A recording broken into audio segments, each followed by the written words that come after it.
This page, it's the cover of issue 15 of the Dreamcast magazine, dated January 2001.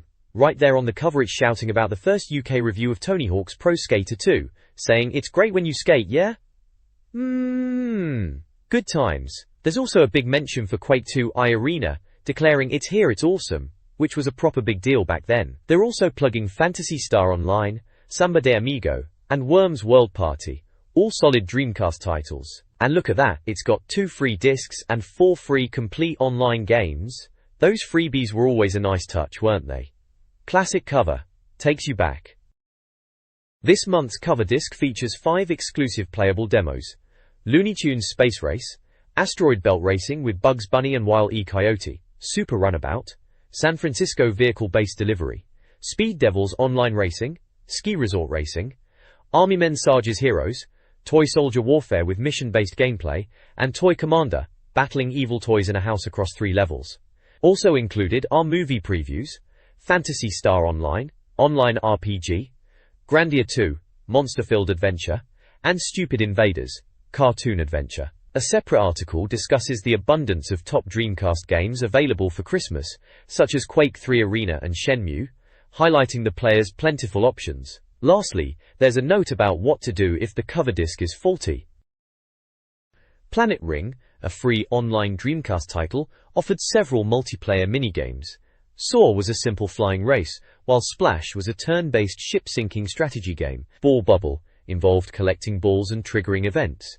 Dream Dorobo, a stealth game, required a microphone and involved stealing treasure while avoiding guards. Ring Messenger allowed players to send messages. A giveaway of 50 Dreamcast microphones, crucial for voice chat in Planet Ring, was also promoted. Finally, the page provided instructions for replacing faulty discs. This page is the contents page for issue 15 of the magazine, dated January 2001.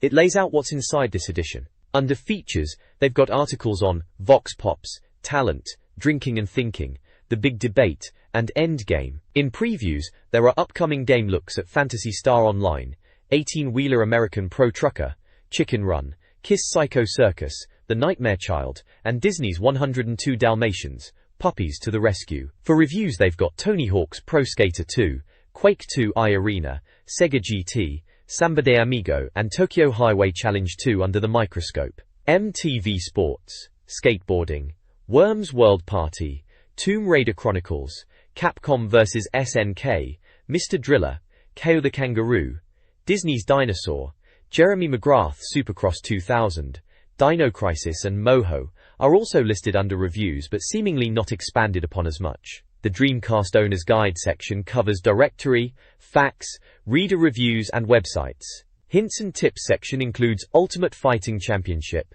Dead or Alive 2, Help, Cheats, and Challenges. Finally, Regulars has Upfront, Events, Gadgets, Subscribe, Back Issues, Letters, and Ask Sega. There are screenshots dotted around showcasing Samba de Amigo with its colorful maracas, the gritty Quake 2 iArena, Tony Hawk's Pro Skater 2 doing a trick, and 18-Wheeler American Pro Trucker hauling a large load. Phantasy Star Online is also pictured, promising online role-playing. This magazine issue introduces its staff, Casper Field, a reviewer with diverse gaming interests, and Steve Owen, an expert on PC gaming, praising Half-Life and Quake 2 iArena on Dreamcast. Philippa Norman reviewed Disney's Dinosaur and enjoys Rayman 2, while Steve Key reviewed Resident Evil, Code Veronica, and is an Everton fan. A full-page advert promotes the game Chicken Run, featuring a humorous image. Finally, a section provides contact information for Sega customer service, including consumer lines, internet support, and hints and tips. This page features a review for Tony Hawk's Pro Skater 2, penned by Casper Field. He seems rather impressed, giving it a perfect 10 out of 10 and labeling it essential. The review highlights its arrival on the Dreamcast and jokes about those who doubted extreme sports games could be good on consoles. It mentions the price at £39.99, published by Activision and developed by Neversoft/Treyarch. The reviewer clearly enjoyed it, stating it's brought skateboarding into the house and questions anyone who still thinks those decks you idiot about skateboarding. This page continues the Tony Hawk's Pro Skater 2 review, still raving about the game. It mentions how good it looks on the Dreamcast, even better than the original. with improved graphics thanks to the graphics department at Neversoft. They highlight new features like level and character editors, which add to the replayability, particularly praising the user-friendly park editor allowing you to build your own skate parks. They also talk about the trick system being refined with new trick types and combinations, and the improved two-player mode. Overall, it's still incredibly positive, cementing Tony Hawk's Pro Skater 2 as a must-have title on the Dreamcast. The next page continues the Tony Hawk's Pro Skater 2 review, and it's still gushing about it. Proper special it is, they reckon. They're quoting a line, "Even as the blood spurts from your skater's face over and over again, you know THPS2 is special." The screenshots showcase the combo system. Look at that 360 fakie ollie, plus body varial plus Japan Air plus body varial combo, racking up a massive score. They mention the trick system is so deep you'll be pulling off insane combos, and the game rewards you for stringing tricks together. They talk about the levels being a bit more complex than the first game, but in a good way, with more to explore and more to do. There's mention of interactive elements in the levels, like glass that shatters. The review touches on the character creation, how deep it is, letting you customize your skater right down to their socks and trainers, and unlock loads of gear as you progress. They also highlight the money to burn aspect, collecting cash to unlock levels and skaters, which adds to the replayability. Sounds like they're completely hooked on it, reckon it's a must-have. Tony Hawk's Pro Skater 2 receives rave reviews, hailed as a stone-cold classic. The review highlights improvements over the original, praising its made-with-love feel, smooth two-player mode, and the addition of park and character editors. While acknowledging some challenging tasks and zombie-like trances, the review remains overwhelmingly positive. The game's Dreamcast version scores a superb 9 out of 10. The review features screenshots showcasing gameplay, including impressive combo scores and level objectives like high scores, collecting skate letters, and finding secret tapes, emphasizing the game's challenge and variety. The two-player horse mode is also mentioned. The game is priced at £39.99, published by Activision and developed by Neversoft/Treyarch. This page is a Christmas advert from HMV promoting Dreamcast games as top dog for Christmas. They're offering a free HMV CD wallet, worth nearly a tenner when you buy selected games. Featured games include Tomb Raider Chronicles, the stylish Jet Set Radio, MSR, Shenmue released on the 1st of December, Super Runabout, Silent Scope, Dave Mirra Freestyle BMX released on the 8th of December, and Quake 2 Arena also out on the 8th of December. You can buy online, or at HMV stores. The magazine spread focuses on Dreamcast's online gaming prospects. Quake Up, It's Time to Dial, heralds the arrival of Quake 2 Arena, showcasing the console's burgeoning online capabilities, which launched December 8th. Dream Arena is highlighted for European online play, with Choo Choo Rocket's prior success. Other online titles include Planet Ring, World Worms Party, Toy Racer, and Daytona USA. More online games are promised for 2001, including 18-wheeler American Pro Trucker, Black and White, Outrigger, and Gun Valkyrie. A separate article, False Start for Racer, addresses Metropolis Street Racer's initial bugs, with Sega Europe offering replacements. It ain't Half-Life, mum, reports Half-Life's delay to late 2001 for further polish. A news analysis by Alex Hunter questions Sega's online commitment, examining the Dreamcast's future in the online gaming market and Sega's ambition for it to be a central hub for home entertainment. Sega is aggressively pursuing the top spot in entertainment software, expanding development beyond the Dreamcast to include PlayStation 2, GameCube, and Xbox. Online gaming remains a priority, building upon the Dreamcast's online features. Previewed games include Headhunter, an action-adventure title with stealth elements set in a near-future syndicate, and Crazy Taxi 2, which moves the frantic arcade action to New York City. Dreamcast news includes Dream Arena's European expansion, a game rental service called Loan Games, and Christmas console bundles. Also highlighted is Owner's Club, a racing game aiming for realism with real-world cars and tracks. This page delves into movies, games and videos, starting with news about the Tomb Raider movie adaptation starring Angelina Jolie and filming locations like Croft Manor. There's also a piece on another zombie film inspired by Sega's House of the Dead. Then there's a preview of Toy Racer, a budget racing game from No Cliché designed for charity, with proceeds going to children's charities. Looks a bit basic, but it's for a good cause. Nerhele. There's a competition to win signed copies of Sonic Adventure, signed by legendary game designer Yuji Naka himself. Moving on to your most wanted, this is a reader-voted chart. At number 1 is Shenmue, followed by Half-Life, Sonic Adventure 2, Quake 2 Arena, Phantasy Star Online, Tony Hawk's Pro Skater 2, Grandia 2, Black and White, Daytona USA 2001, and Headhunter making up the top 10. Finally, the Have Your Say section encourages readers to vote for the most anticipated Dreamcast games, emphasizing the importance of reader input in shaping the magazine's content. There are also very brief mentions in Watch This for upcoming film releases like Frequency, Gangsta No 1 and Ali GA2, but they are not really game-related. The next page here delves into more game previews, kicking off with an arcade test for Confidential Mission. It's being touted as a secret agent shooter, a bit cheeky and light-hearted, in the style of Virtua Cop, but with a spy theme. They mention using the light gun and taking cover, and the graphics look pretty decent for a Naomi arcade board. Then there's a piece on Sega's real-life career series, which they're compiling onto one disc. This includes games like Emergency Call Ambulance, Jambo, Safari, and Brave Firefighters. The idea is you experience realistic, albeit gamified, professions, like being an ambulance driver or a park ranger. It sounds like a quirky collection of arcade titles. There's a small piece about Let Us Spray, which covers Sega's graffiti art event in San Francisco. Apparently it was an art competition using graffiti which Sega was sponsoring. Tunda. Finally, there's a rather blunt warning do not buy section which seems to be a list of games they're cautioning readers against, listing titles like 4x4 Evolution, Pod 2, Army Men, Sarge's Heroes, Chicken Run, Dave Mirra Freestyle BMX, Kiss Psycho Circus Rainbow Six Record of Lodos War, and loads more, basically suggesting they are not worth your money. The article highlights the Dreamcast's partnership with Limp Bizkit, who are hosting a Ultimate Fighting Championship using the Dreamcast game at their concerts, with signed consoles as prizes. This collaboration aims to promote SegaNet, the Dreamcast's online service. An advertisement promotes the PlayStation game, 102 Dalmatians, Puppies to the Rescue, tied to the upcoming film. Finally, the piece revisits Bleem, a Dreamcast emulator for playing PlayStation games. Originally slated for summer 2000, the release is delayed due to the small team and resource constraints, with the developers working from the CEO's house. They are still promising a release, possibly with PlayStation 2 game compatibility, though acknowledging the delays could only make them look better.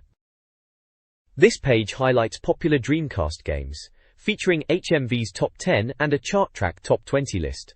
Metropolis Street Racer tops both charts. Other notable titles include F355 Challenge, Virtua Tennis, and Crazy Taxi. A playlist section offers mini-reviews. Le Mans 24 Hours is lauded for its realism, Space Channel 5 for its unique rhythm gameplay, and Metropolis Street Racer for its engaging gameplay and city environments. Jet Set Radio's style and music are praised, Silent Scope is a fun arcade experience, and Virtua Tennis is celebrated for its multiplayer appeal. The page includes a competition related to Metropolis Street Racer, release date listings for December games, and a preview of anticipated 2001 releases. This page showcases a selection of gadgets under the title Inspector Gadget. There are several items featured, including a mini cafetiere for coffee, a radio-controlled skateboarder toy, square eyes sunglasses, an air hog flying model plane, and a party shooter bottle top accessory. There are also single-use cameras being advertised such as Boots, Advantix Pocket, and single-use camera. It seems to be a Christmas gift guide, aimed at festive season purchases, rather than Dreamcast games directly. The next page features a piece titled Advertising Break, with Samba de Amigo. It's about the Dreamcast game, Samba de Amigo, being showcased in an office setting, specifically at the advertising agency, AM&C Saatchi. The article mentions that Dan Trent brought sunshine to the lives of hard-working suits by introducing the game there. We can see screenshots of Samba de Amigo in action with its colorful and lively graphics. Below this, there are individual staff opinions on the game, including people like Tom, 28, a copywriter, Sharon, 29, from TV admin, Anton, 42, in adjusting, Ben, 23, a production assistant, Tom, 25, an account supervisor, Roger, 39, a dispatch supervisor, Emma, 31, another account supervisor, Rich, 35, an editor, and 2 more account supervisors, Dawn, 31 and Sally, 24. They all give short quotes about their experience playing Samba de Amigo, mentioning things like the maracas, dancing style, and the music. Most of them seem to have enjoyed it. Lara Goes West features an interview with director Simon West about the upcoming Tomb Raider movie. West discusses his approach to adapting the popular video game, emphasizing capturing the game's essence rather than a direct copy. He aimed to translate the interactive gameplay into a passive film format, acknowledging the challenge of portraying the already established character of Lara Croft. West highlights the balance between fantasy and grounded realism within the film. He praises Angelina Jolie's casting, highlighting her embodiment of Lara's complexity and her dedication to the physically demanding role. The interview reveals West's dedication to the project, including playing the game extensively. The article concludes by announcing the film's summer 2001 release, and features an image of West on set, Texufa. This page is about Quake II Arena hitting the Dreamcast, and it's got a feature called Quake in Your Boots. They challenged one of the world's top Quake players, a chap named Sujoy Roy, to a deathmatch on the Dreamcast, and Dan Trent reports on it. Apparently Sujoy was a proper PC Quake player who even made a living from it, quite a change from his old London bank job. He reckons he could make twice the money gaming, compared to his old job, a no-brainer really. Paranjoy, he was initially impressed with the Dreamcast version of Quake II Arena, saying it looks exactly the same as the PC version, which is quite something for the time. He was amazed they managed to get it looking so good on a console that was cheaper than a PC. He mentions the online play being impressive too, even though there are fewer options compared to the PC. He does admit that a PC with a Voodoo graphics card gives you an advantage, but overall he's pretty chuffed with the Dreamcast version. He even says for a quick game he'd go for it on the Dreamcast. The article mentions that Dreamcast Quake II Arena is reviewed on page 56 for more info.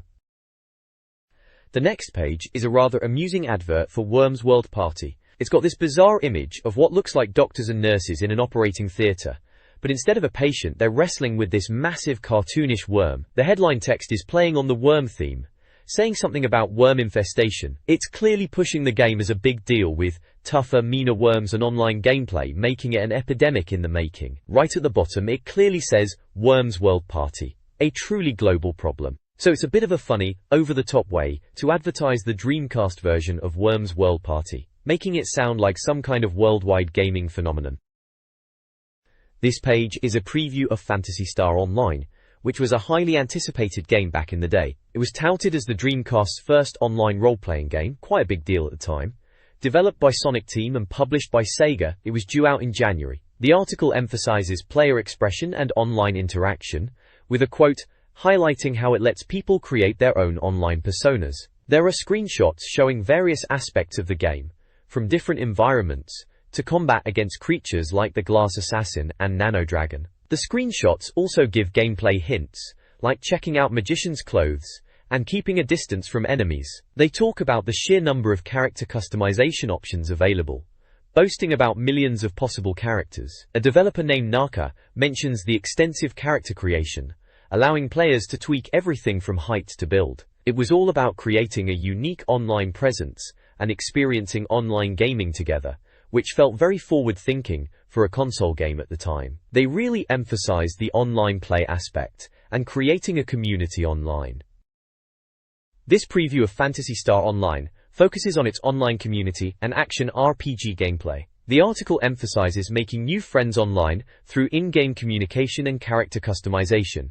Gameplay is highlighted as fast-paced and action-oriented. The preview references familiar elements like Phantasy Star Wars and showcases impressive special effects. It also introduces Yuji Naka, head of Sonic Team and the game's producer, listing his notable work. The Let Me Be Your Fantasy section details online play, including co-op quests, chatting, and the ambitious plan for downloadable content. With a launch date set for January in the US and Europe, the article builds anticipation for the game's release, promising a full review soon.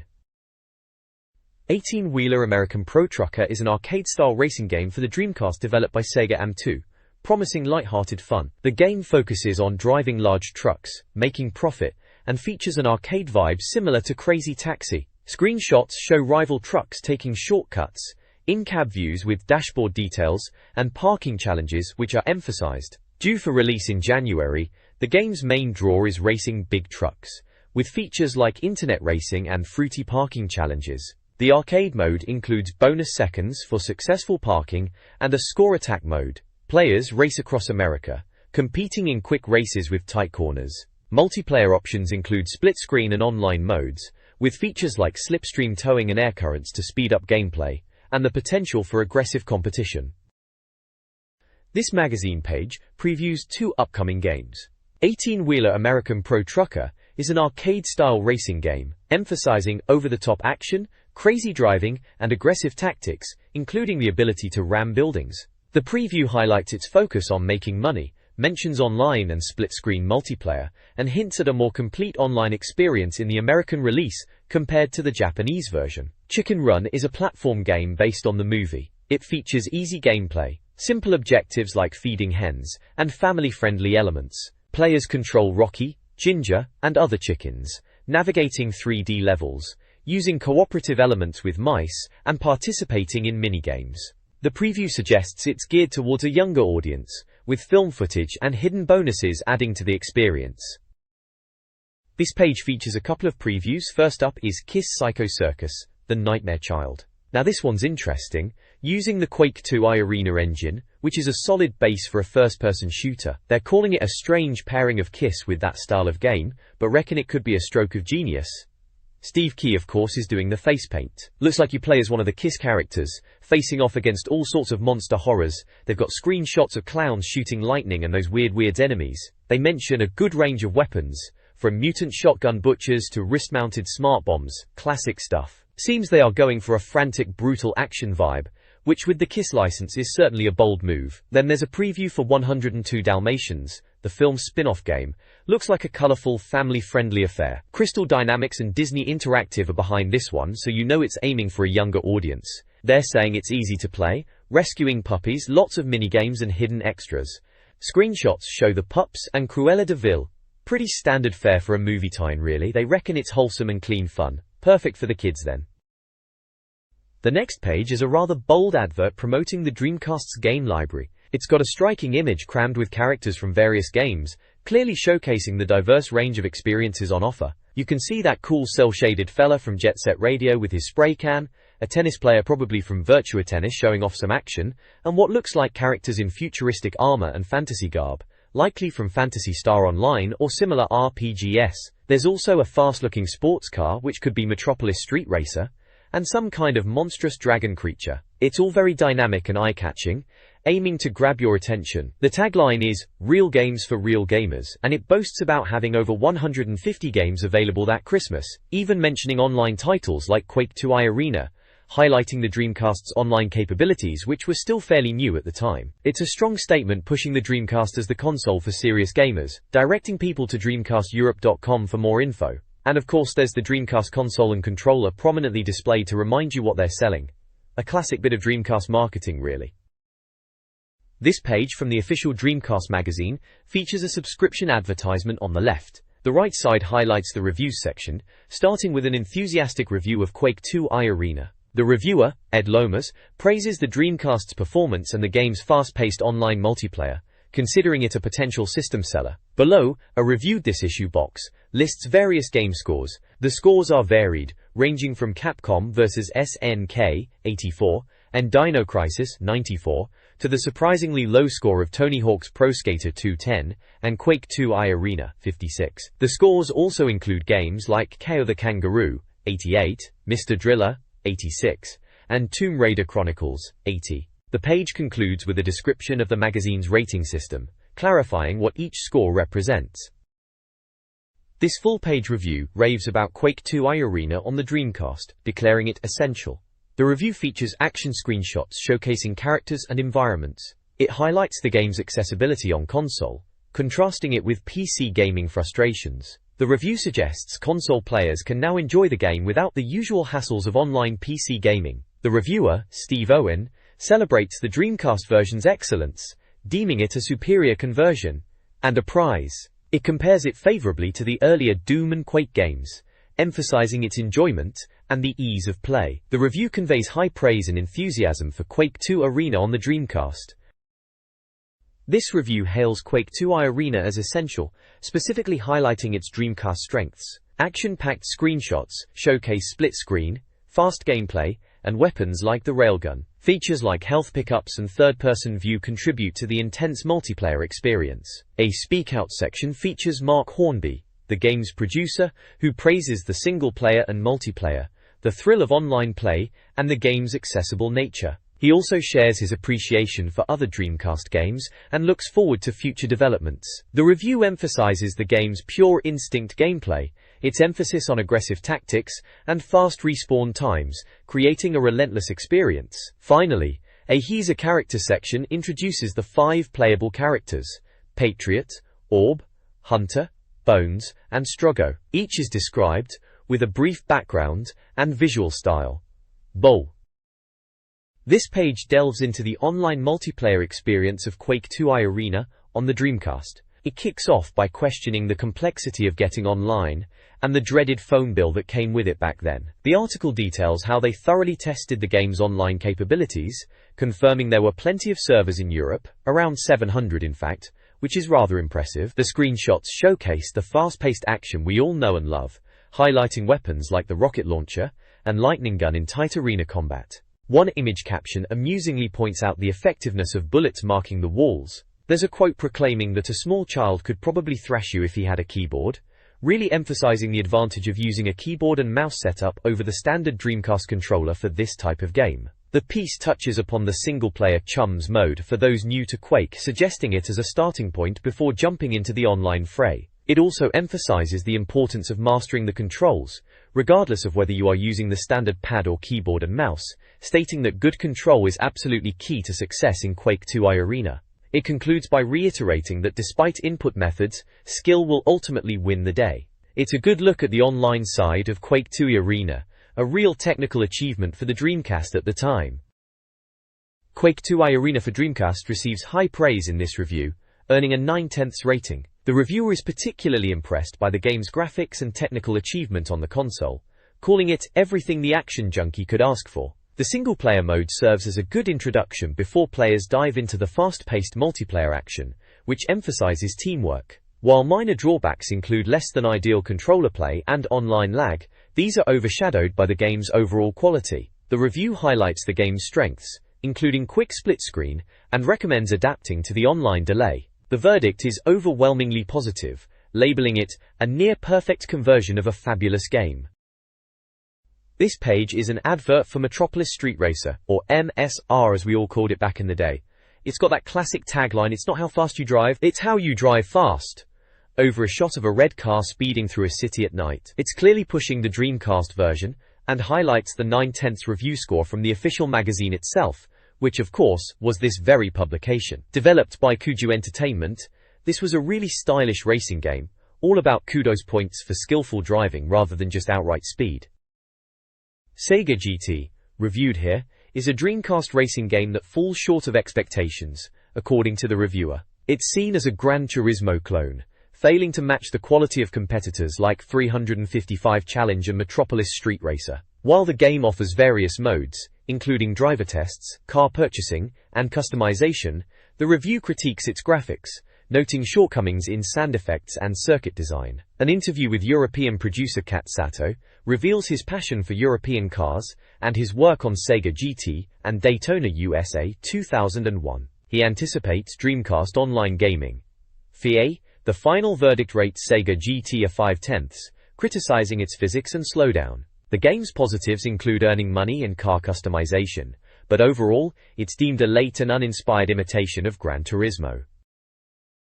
This page is a review of Samba de Amigo, written by Joe Howat, who wonders if it's the funkiest game ever. It's all about monkeys, maracas, and leopards on bongos, a proper rave UP on your telly. The review talks about the game's simple yet engaging gameplay, standing in front of your telly, waving those maraca controllers about to the beat. It mentions the bright and colorful graphics, and the Latin music soundtrack that gets you moving. Warrington, there's a speak out section with Jose Alla, the European producer, who says it's designed to be easily enjoyed by anyone and is a proper party game. He mentions it's from Sonic Team, so you know it's got pedigree. He also name-drops Metropolis Street Racer and Silent Scope as other Dreamcast titles, and jokes about wanting a Ferrari F355. The club action meets broadcast bit talks about Samba de Amigo starting in Japanese arcades, and being a bit of a surprise hit when it came to the Dreamcast. They were worried about how well it would translate to home consoles, but it sounds like it's worked a treat. The overall vibe is that Samba de Amigo is a right laugh, A simple party game, but a cracking one at that. Perfect for having mates round and getting a bit silly. It's the kind of game that reminds you why you love gaming in the first place. Just pure fun. Samba de Amigo offers a fun single-player experience with challenging levels, a fantastic soundtrack including tracks like The Cup of Life and Macarena, and innovative maraca technology with height and movement sensors. The game's Japanese version includes English options. The review praises the game's engaging gameplay and positive feel, but criticizes its high price of £100, attributed to the included maracas and floor mat. The reviewer gives the game an 8/10 rating, calling it a genius party game, but way too expensive. The game's strengths are its fun factor and visual appeal, while its weaknesses are the cost and potentially embarrassing dance moves. Overall, it's a positive review, despite the financial barrier. The next page reviews Tokyo Highway Challenge 2, boldly proclaiming it as the Japanese equivalent of taking your Honda to Southend. It seems they reckon it's a brave attempt to bring something original to the genre. There are screenshots showcasing the nighttime Tokyo highway racing, with one showing a white Supra, and another a yellow Horrocks 7 battling ghosts, and a pink car drifting. The review talks about the career or quest mode being the meat of the game, where you cruise the mean streets, find rival gangs, and accept challenges for financial reward, implying you can then spend your winnings on upgrades and customization like stickers. They mention Ghost Town, a time attack mode against ghost cars in various tracks, and the reviewer notes it's more than just a mild diversion. They highlight the game attempts to capture the atmosphere of late-night Tokyo expressway racing, but admit it's not entirely successful as a simulation but is still enjoyable as a game. The verdict section is interesting, with the reviewer concluding it's commendably different, stultifyingly dull, giving it an ODM rating of 5 out of 10, labeling it as average. The uppers mentioned are occasional handling and loads of cars, while the downers are racetracks wearing quickly and fictional cars, and under in 1 hour. Eyelids were becoming heavy. So it's a bit of a mixed bag then, different but perhaps not entirely compelling in the long run. MTV Sports, skateboarding receives a scathing review, labeled a Tony Hawk wannabe that fails to deliver. The reviewer, Alex Hutala, criticizes the glitchy controls as a major flaw, making trick execution unreliable and frustrating. Despite featuring sponsors, various modes including flatland tricks, and a good music selection, the game is heavily compared to Tony Hawk's Pro Skater 2 and deemed inferior. The review highlights modes like Time Bomb and Deathmatch, but ultimately the core gameplay suffers. The reviewer gives a 5/10 rating, classifying the game as average. They conclude that while the elements are present, the execution falls short, and even without the competition, the game would still be mediocre.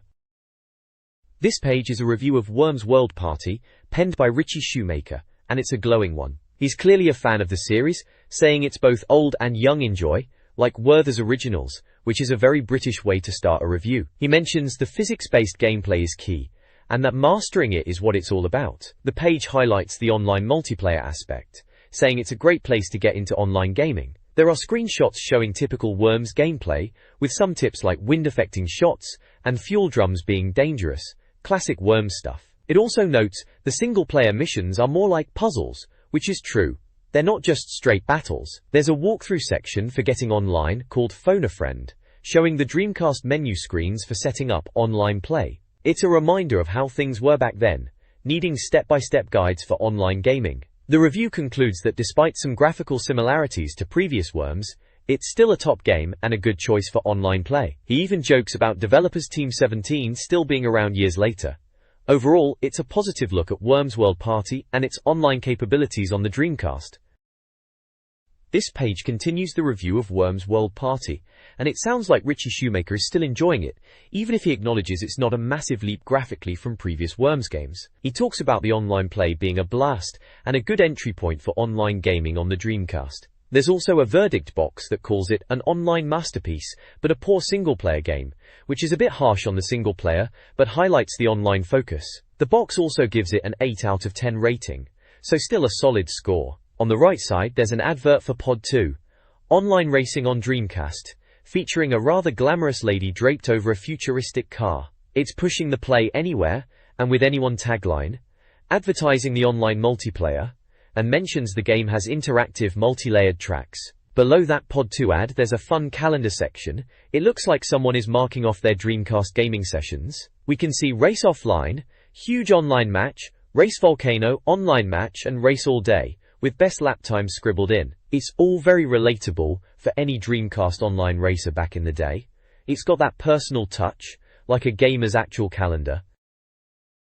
Dylan Davies' review of Tomb Raider Chronicles focuses on the game's storyline, centered around Lara Croft's presumed death and past adventures. The review heavily criticizes the clunky and frustrating control scheme, hindering fluid movement. Graphics are deemed similar to previous entries, with Lara sporting familiar attire. The level design is praised as a series highlight. A sidebar humorously critiques Lara's evolving character model and outfits, noting graphical and stylistic changes across different game chapters. The review humorously suggests purchasing supplies like Lucozade, guns, and ammo, hinting at an action-packed experience, despite the control drawbacks. This page continues the Tomb Raider Chronicles review, and it seems they are still focusing on the cinematic aspects with a section called Cut It Out, grumbling about unskippable cutscenes, a common annoyance back then. The review itself is headlined, A Comparatively Good Adventure by Tomb Raider Measures, which hints at a decent but not groundbreaking experience. The verdict section breaks it down, saying, some nice new ideas, but the series is looking tired. The uppers point is new ideas, and the downers are that it's too similar to previous Tomb Raiders and those hideous controls they mention again. They've given it a pretty good score of 6 out of 10. There are more humorous captions under the screenshots, like joking about Lara's skeleton and saying the enemies look ugly when sniping. Typical magazine banter. Down at the bottom you've got the tech spec single player only, £39.99 price tag. Published by Eidos and developed by Core Design. Video modes are listed too, with bordered 50Hz, full screen 60Hz, and VGA compatibility. Sounds like an average Tomb Raider outing then, nothing too special.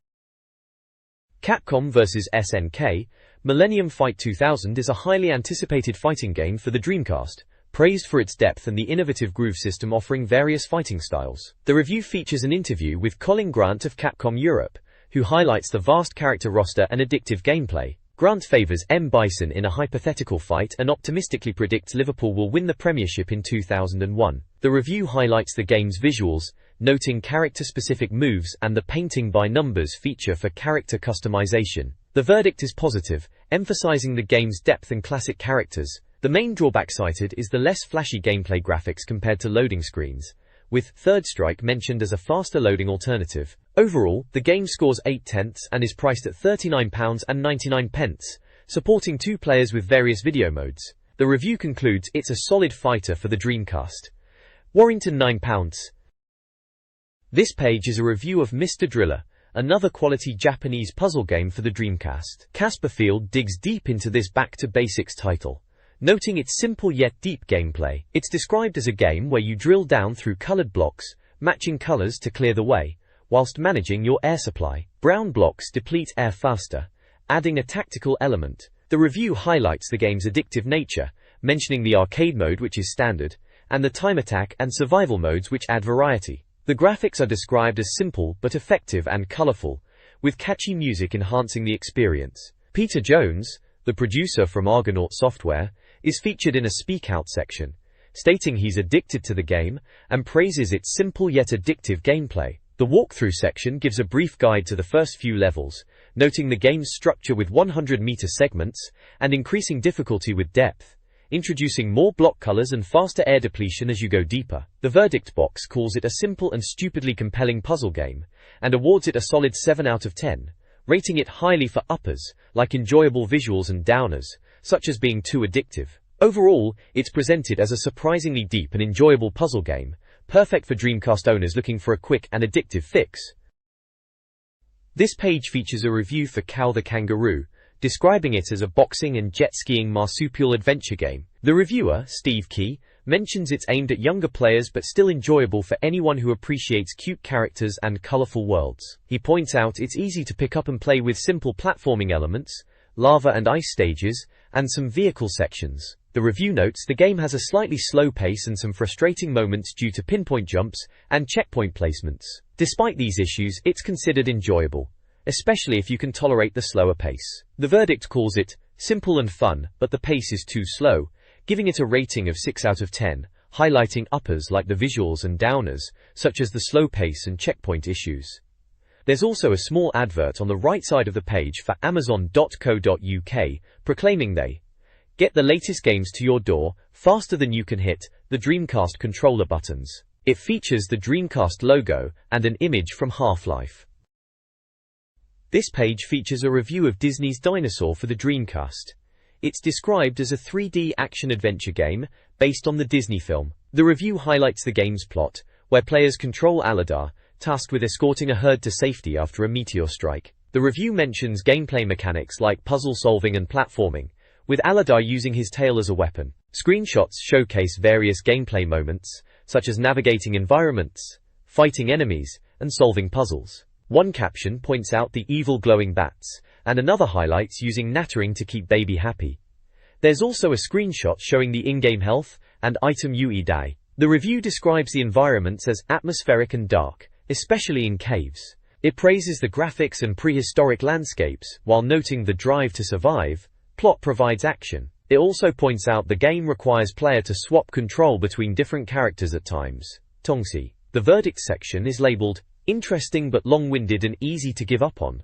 The uppers are listed as character point system and 3-character interaction. The downers are noted as pretty generic, not the best visually, not enough variety, aimed at young kids. The game receives an overall rating of 5 out of 10, described as average. The review concludes it's a competent but not outstanding adventure, possibly better suited for younger players. Jeremy McGrath's Supercross 2000 for the Dreamcast struggles to capture the essence of motocross. The review opens with the sentiment that bike games are difficult to translate well, and this title seemingly reinforces that. Despite aiming for realism, the controls feel awkward, and handling is unrealistic. While offering more control than simple button-mashing races, the game still fails to deliver a satisfying experience. The game features stadium environments, infrequent but impactful crashes, and big air jumps, but suffers from invisible wall issues and frantic races. Positive aspects include some close races and the accessibility of gameplay. However, it's weighed down by poor graphics, unrealistic handling, and a mixed-bag soundtrack featuring The Offspring. The reviewer easily won the first championship, but the game ultimately received a low rating of 3/10, suggesting motocross fans should wait for a better experience on the Dreamcast. Dino Crisis for the Dreamcast is reviewed, assessing if the game still holds up. It's noted that Capcom experimented with new ideas since the original. While graphically improved over the PlayStation version, it's considered basic by Dreamcast standards, though dinosaur details are better. Gameplay resembles Resident Evil, but inventory management is tighter. The DDK disc system adds a layer of puzzle solving, albeit potentially frustrating. Thomas Gillow praises the console version's graphics and playability. A walkthrough provides scenario tips. The review gives a 6/10 rating. Positives include challenge and scares. Negatives cite a somewhat hollow appearance, graphics as the main upgrade, and occasional frustration. Overall, it's deemed a decent but not groundbreaking survival horror title. This page features a review of the Dreamcast game Moho. It seems to be about robots with balls instead of legs trying to escape prison. The review is not glowing. In fact, it's headlined as possibly the most boring game on Dreamcast, and the verdict section called Downers suggests it is repetitive and dull. Steve Key is mentioned in relation to the game. However, there are uppers listed, suggesting some good points, though they are called some interesting secret games. It scored a rather poor 3 out of 10. On the right side, there's an advertisement for a website called PC Zone. It's promoting itself as a serious PC game zone, offering reviews and ratings, downloads for demos and patches, and hints and tips to improve your gaming skills. The advert also highlights features like chat, multiplayer, archives, and news, and claims to be updated daily at 3:30 p.m. The website address is www.pczone.co.uk. This page is a double-page spread, looks like an advert really, kicking off with the Dreamcast console itself as the ultimate gaming console and boasting about amazing 3D graphics. On the left page it's pushing hardware and accessories. You've got order now for Jet Set Radio, with a screenshot, and Shenmue is up for pre-order. They're showing off a carry case, Dream Station, and all sorts of cables.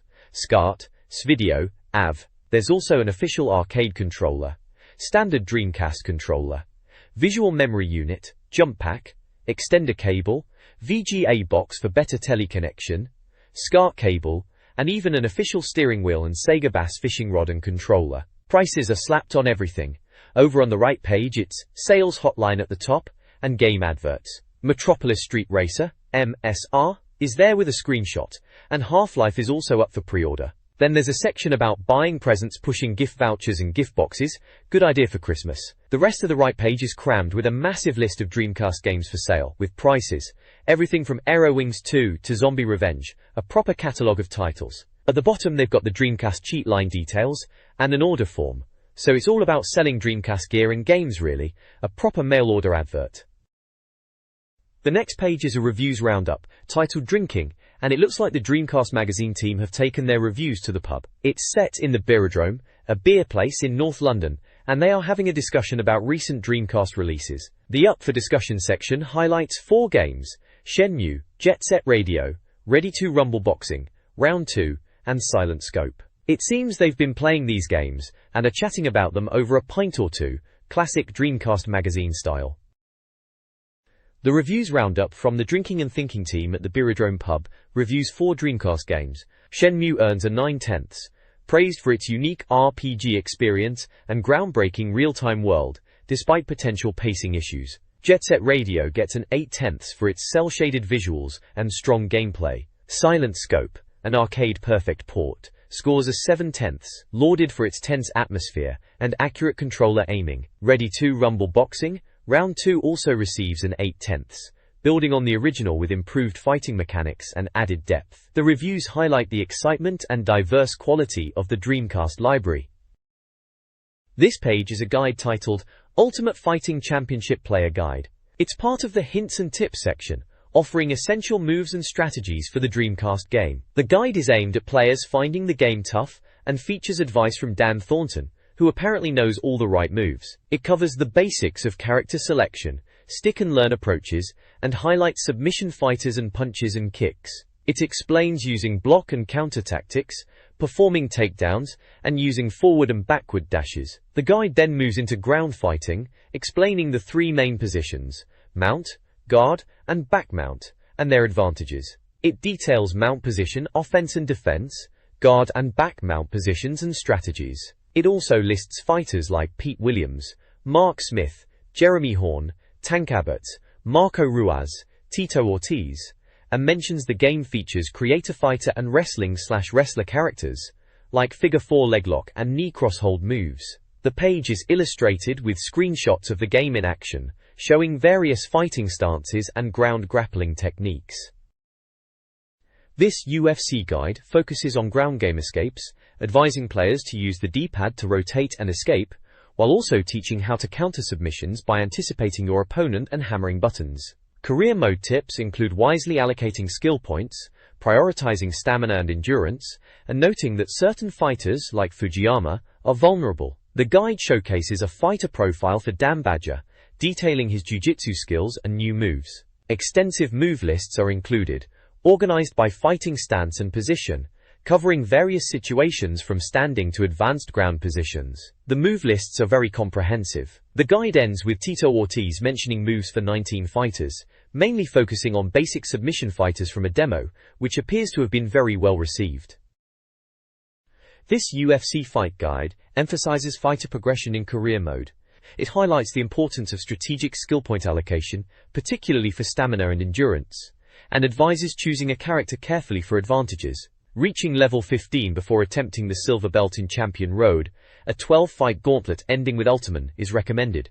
Gameplay tips cover attack variations, the necessity of blocking and waiting for openings, and crucial stamina management. Experimenting with character combos and observing the stamina bar, as well as paying attention to the card girl and commentary, is also key. The guide concludes with an advertisement for Cheats Unlimited, offering walkthroughs and cheats for a vast library of games. This page is the concluding part of a Dead or Alive 2-player guide.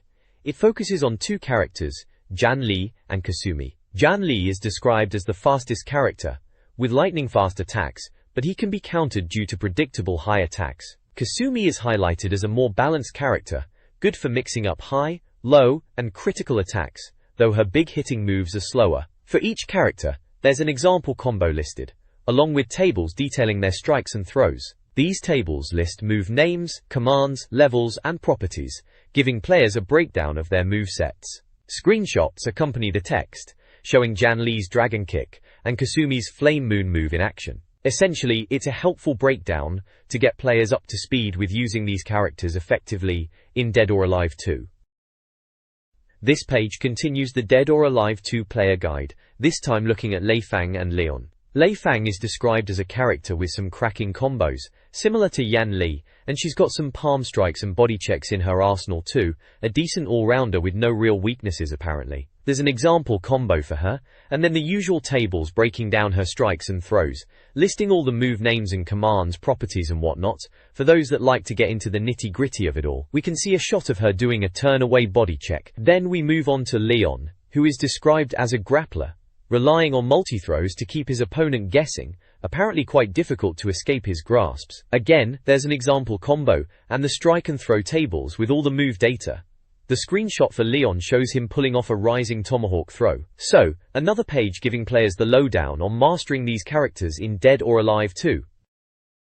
This page in Dreamcast Magazine continues the Dead or Alive 2 player guide, this time giving us the lowdown on Tina Armstrong and Zack. Tina is pitched as a grappler with a surprising number of strikes, also quick and intuitive to use, making her a good choice for players wanting to get to grips with throws. There's an example combo listed for her, and then the usual move tables breaking down her strikes and throws with all the command inputs and properties. The image shows Tina pulling off a double hammer move. Moving on to Zack, he's described as a bit of a combo king with lots of variety, letting him change attack level quickly and fluidly to confuse opponents. Again, we get an example combo for him, and then the strike and throw tables listing all his moves and commands. There's a screenshot of Zack performing a wild throw move. It looks pretty brutal. We also get the character move list and throw notation boxes explaining the notation used in the move lists. Finally, at the bottom right, it mentions that this is the end of their Dead or Alive 2 player guide, pointing readers to page 116 for details if they have any queries. So that wraps up their character guides for Dead or Alive 2.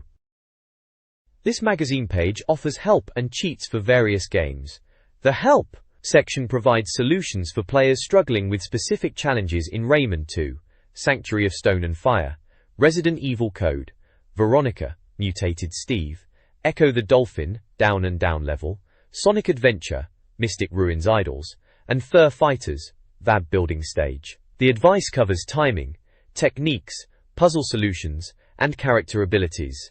The Cheats section features codes for multiple games. These include Silent Scope, various modes, Royal Rumble, special moves for specific characters, Street Fighter 2 I, Third Strike, extra colors, screen modes and hard mode, Sydney 2000, 100% trained athlete, Legend mode, Time Stalkers, Clone Monsters and minigame cheats, Infinite Cash/tokens for an unspecified game, and Urban Chaos, access all levels. Screenshots accompany the hints and cheats for Rayman 2, Silent Scope, and Time Stalkers.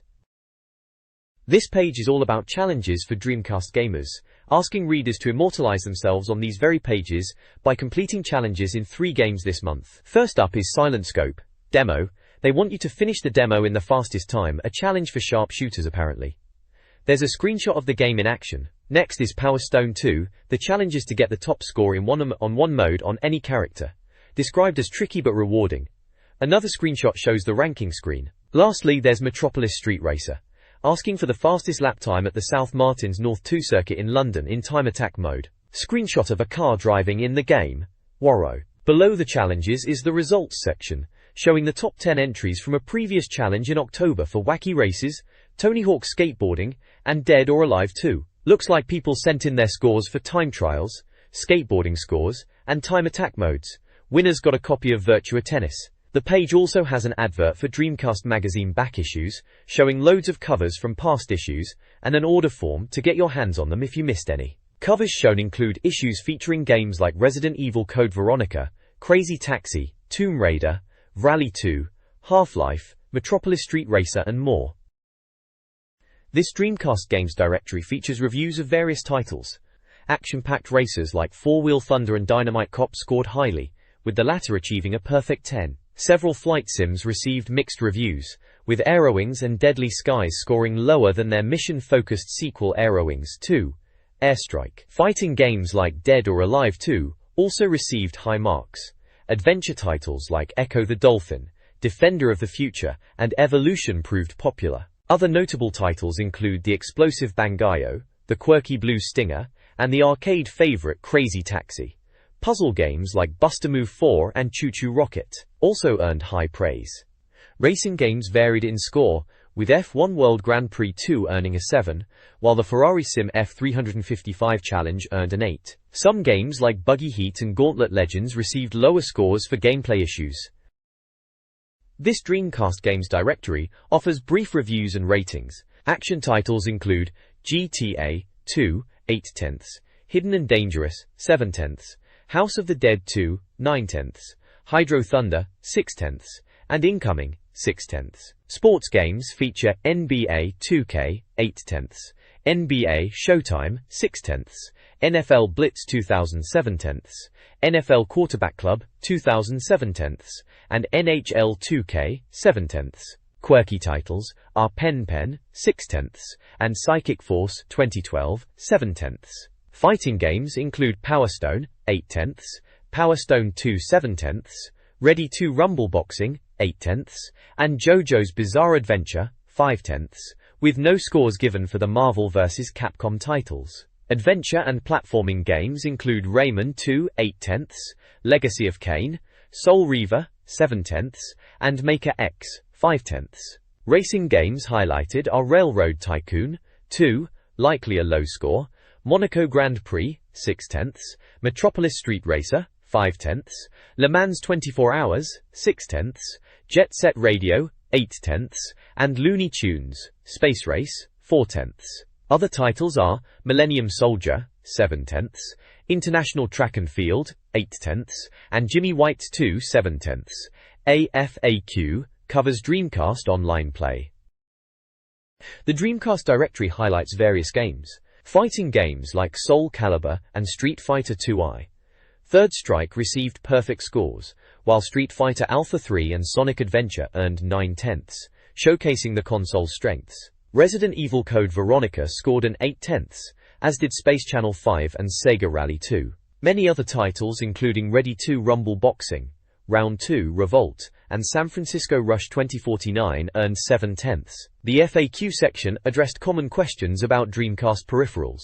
It covered light gun compatibility, refresh rates, SCART cables, and the upcoming DVD player. It also clarified details regarding the modem, rumble packs, and steering wheel support. This page reviews various Dreamcast games across a range of genres. The games directory covers titles like the fast-paced Suzuki All-Star Extreme Racing, the dark fantasy action of Sword of the Berserk, Guts Rage, and the Olympic experience of Sydney 2000. There's also Capcom's Strategic Fighter, Tech Romancer, alongside sports games like Tee-Off and Rally 2 Expert Edition. Other featured games include the cartoonish Wacky Races and Walt Disney World Quest, Magical Racing Tour. The list continues with the Nomad Soul, Time Stalkers, and races like Tokyo Highway Challenge, Tomb Raider, The Last Revelation, Tony Hawk's Skateboarding, and Weetrix Plus are also included. The directory also provides details on more action-packed games, such as Wild Metal and Worms Armageddon. The FAQ section answers common questions about the Dreamcast, covering topics like the console's region-free nature, Grand ROM format, and release dates. It also addresses Naomi arcade ports, the lack of Windows compatibility, and the release of Shenmue. Finally, an Oh Yeah and Grackle section lists additional titles like Caesar's Palace 2000, ECW Hardcore Revolution, and Midway's Greatest Hits Volume 1. Reader reviews for Dreamcast games are presented. Metropolis Street Racer earns a 9/10, praised for its visuals, sound, and handling, though some found the detail and flickering issues problematic. The reviewer enjoyed the driving feel. Hidden and Dangerous receives a 7/10, lauded for its originality and challenging levels, but criticized for its difficulty. The reviewer appreciated the mouse and keyboard controls. F355 Challenge gets an 8/10, celebrated as a focus simulator with realistic force feedback and graphics. The reviewer enjoyed its realism, especially with a steering wheel. Finally, Four Wheel Thunder also scores an 8/10, commended for its graphics and varied gameplay. The reviewer's initial hesitation turned into appreciation. This page is all about Christmas websites, a bit of a novelty back then, reviewing sites for festive cheer. It's got categories like About, Board Games, Advent Calendar, Amazon for Books naturally, Arts and Crafts Society, Battersea Dogs Home, and British Monarchy for some reason. There are also sites like Caroline Elvis Impersonators, Christmas Island, eToys, GourmetNet, Health.co.za, I Want One of Those, Lapland Christmas, Lots of Jokes, Pantomime, Party Tips, Pebble Creek Drive 99, Ramblers Association, Retreats Online, Samaritans, Santa's Net, Stocking Fillers, and Vegetarian Society. Each snippet describes what the website offers, from board game rules to advent calendars, Christmas shopping on Amazon, craft ideas, dog charity donations, royal festive messages, Elvis impersonators for Christmas parties, Christmas Island info, toy shopping online, gourmet food for Christmas, health advice during the season, quirky gifts, Lapland holiday details, Christmas jokes, pantomime info, party planning tips, a Pebble Creek Drive 99 Christmas scene, rambling routes, online retreats, support from the Samaritans, Santa Claus website, stocking fillers, and even a real mixed bag of festive online destinations from back in the day. The Big Debate, 2001, A Dreamcast Odyssey, features industry experts predicting the Dreamcast's future. The panel, styled in astronaut helmets, discusses Sega's strategy.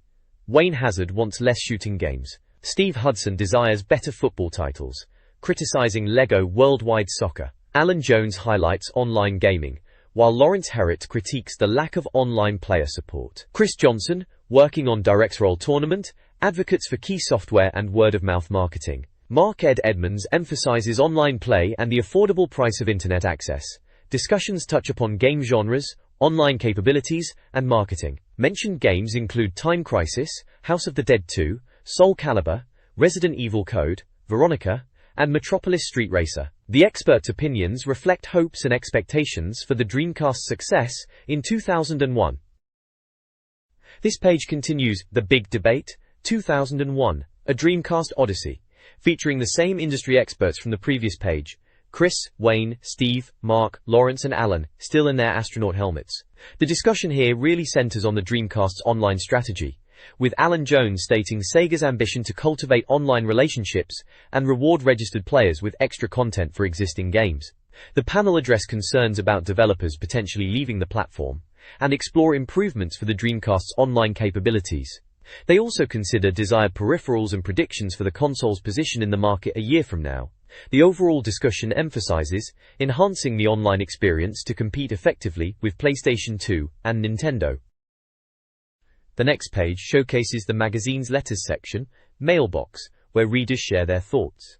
One reader, 4 more, praises Sega for the Dreamcast and mentions enjoying games like 355 Challenge, Virtua Striker 2, and Crazy Taxi. Another reader, The Weakest Link, talks about enjoying Half-Life and the potential of online multiplayer. Nice Tryon asks about getting into game reviews, and Millennium Bugs discusses online play in Metropolis Street Racer. Over in the Ask Sega section, readers fire questions at Sega. No Replay asks about Metropolis Street Racer's instant replay feature. Net Nonsense queries the truth behind online play rumors. Mouse Hunt wants to know if a mouse will be compatible with Quake 2 iArena. Stylish asks about Dreamcast-styled memory cards. Motorhead asks about phoning Sega for help. Bite the Bullet discusses cancelled games, and Fingers Out is concerned about controller port damage. Sega responds to each query, confirming a mouse is compatible with Quake 2 iArena and that stylish memory cards exist, while also stating they are addressing issues and rumors related to other topics.